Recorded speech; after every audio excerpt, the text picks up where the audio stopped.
As far as the investment community and today's smart run-up we're seeing in the Dow, take this with a grain of salt here, especially when we hear the likes of Jamie Dimon talking up the possibility of extremely adverse conditions going forward in the economy, financial stress. He went on to talk about that he is still expecting a bad recession. But he's looking at the bigger picture and still confident longer term we come through this.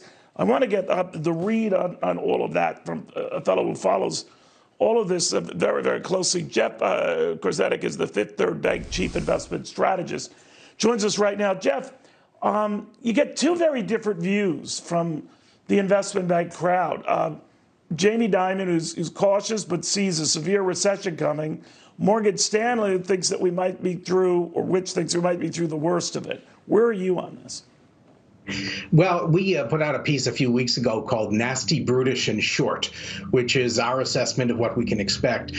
So if you look at the unemployment rate, we certainly think the worst is yet to come. In fact, there's a poll that was conducted by Axios and Ipsos that was conducted from March 27th through the 30th. It was intended to talk about how many people were staying at working from home, et cetera, but it had a component that suggested in the polling that our unemployment rate is already north of 15%. If this poll was truly reflective of the workforce as it was intended to be, that suggests to us that the worst is still ahead of us. We are going to get an extreme test, but we think with the amount of stimulus, both monetary and particularly fiscal, this downturn will be fairly short-lived, but the worst is still in front.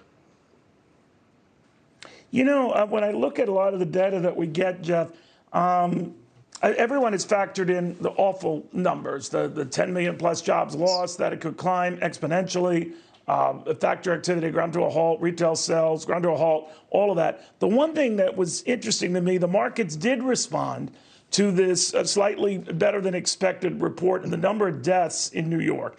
Andrew Cuomo addressing the press. I'm going to be going to that in just a second.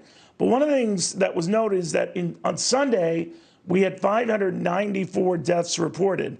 On Saturday, 630. So they're looking at that, both New York officials and apparently the markets and general folks, that this might already be an improving trend. Do you think that is what will decide the course of how the markets react, just like average folks react? They like that. What do you think?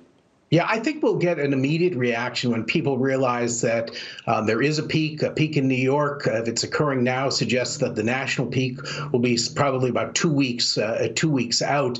What our concern is not that we're going into the Great Depression. We've never thought that. I think today's market action perhaps reflects a growing consensus that this will be short-lived, but it's how cleanly we can come out of this. And one of the things that caused us to start having concern over the coronavirus back in February and even a little bit in January was the way it can disrupt the global supply chain.